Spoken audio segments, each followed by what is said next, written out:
माननीय सभामुखज्यू, हाम्रो देशका प्रधानमन्त्री बालेन्द्र शाहले हिजो सार्वभौम सङ्घीय संसदमा उभिएर देशको भौगोलिक सीमाबारे जुन अभिव्यक्ति दिनुभयो, त्यसबाट हाम्रो दलको गम्भीर ध्यानाकर्षण भएको छ। व्यक्तिगत रूपमा मेरो पनि गम्भीर ध्यानाकर्षण भएको छ। उहाँले दिनुभएको अभिव्यक्ति आपत्तिजनक छ। आपत्तिजनक मात्रै होइन, देशद्रोही छ, राष्ट्रघाती छ। उहाँको अभिव्यक्ति सुनेपछि बालेन्द्र शाह मेरो देशका प्रधानमन्त्री हुन् कि भारतको प्रवक्ता हुन्, मलाई छुट्याउन गाह्रो परिराखेको छ।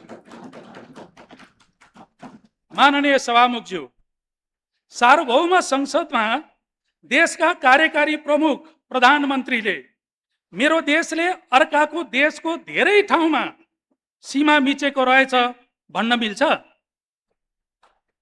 मिल्दैन। यो किमार्थ मिल्दैन?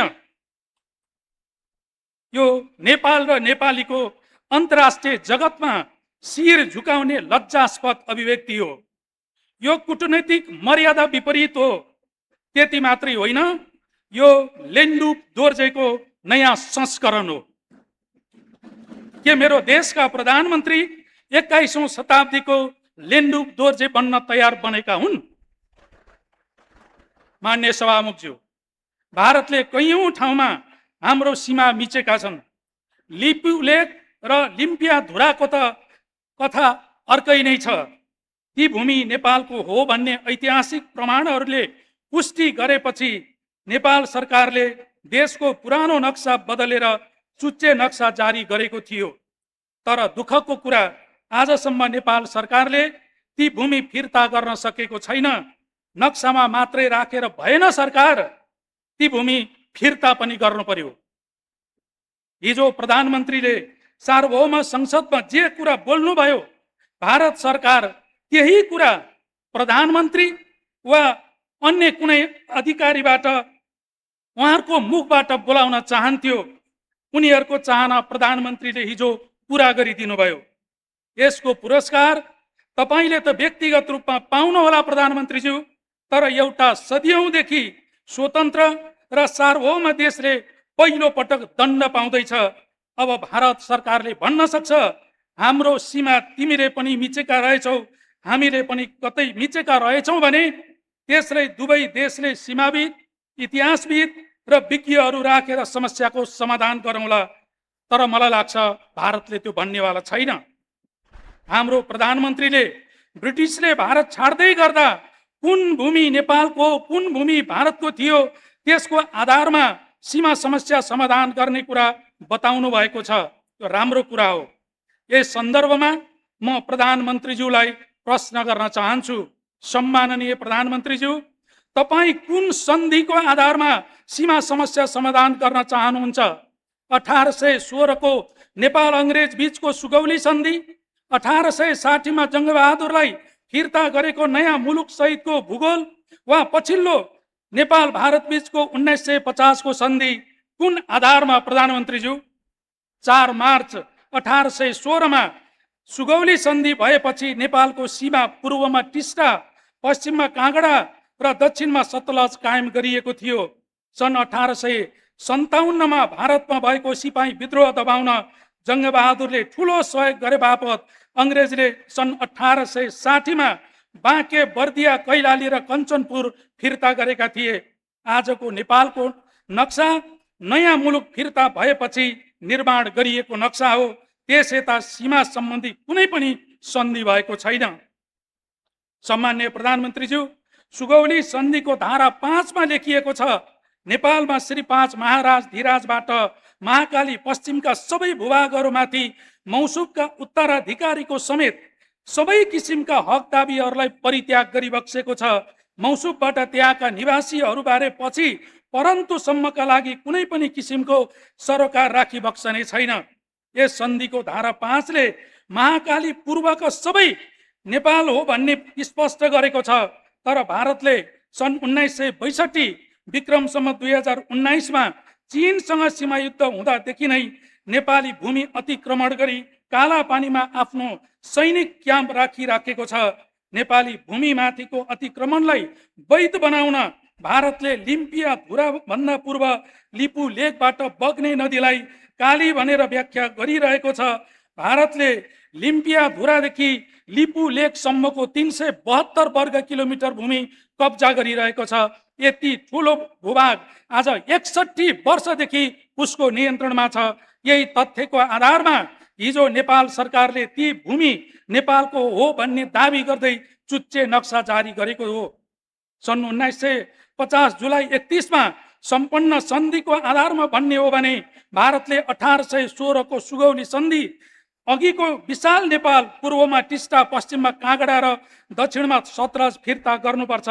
1950 को सन्धिको धारा 8 मा लेखिएको छ, जहाँसम्म यहाँ उल्लेख भएका कुराहरूको सवाल छ तिनको हकमा यो सन्धिले नेपाल सरकार र भारत सरकारको तर्फबाट ब्रिटिस सरकारका बीचमा भएका सबै सन्धि सम्झौताहरू र प्रतिज्ञाहरूलाई खारेज गरेको छ। सम्माननीय प्रधानमन्त्रीज्यू, सुगौली सन्धि भारतसँग भएको थिएन, ब्रिटिससँग भएको थियो।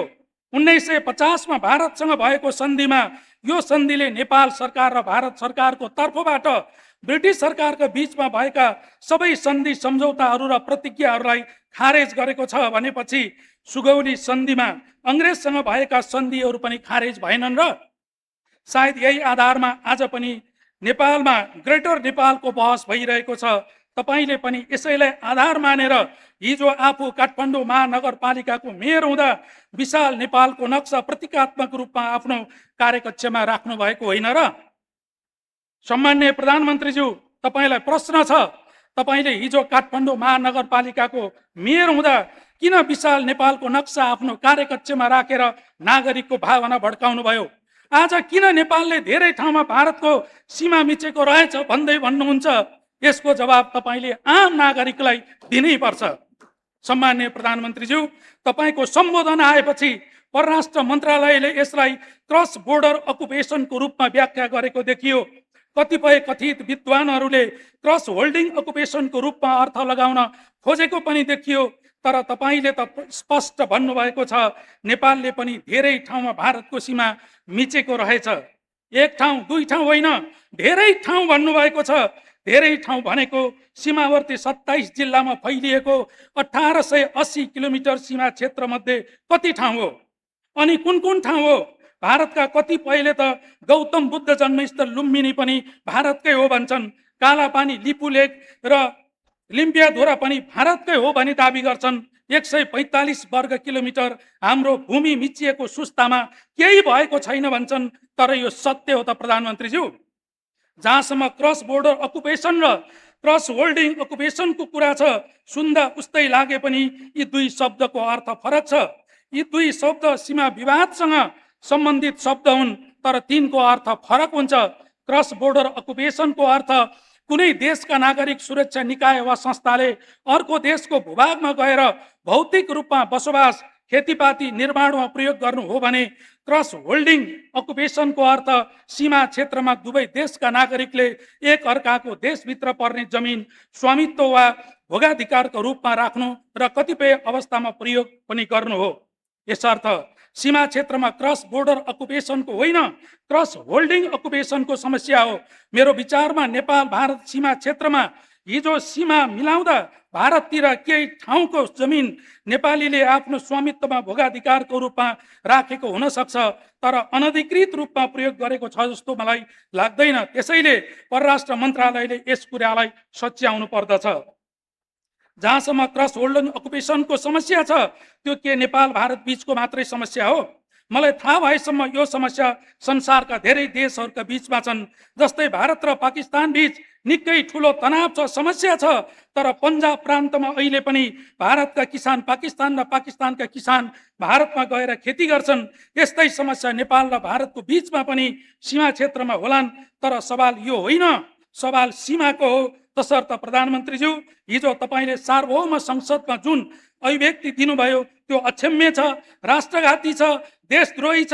एउटा सदियौँदेखि स्वतन्त्र सार्वभौम रहेको देश र त्यस देशका नागरिकले यस्तो अभिव्यक्ति स्वीकार गर्नै सक्दैन। त्यसैले तपाईँले आफ्नो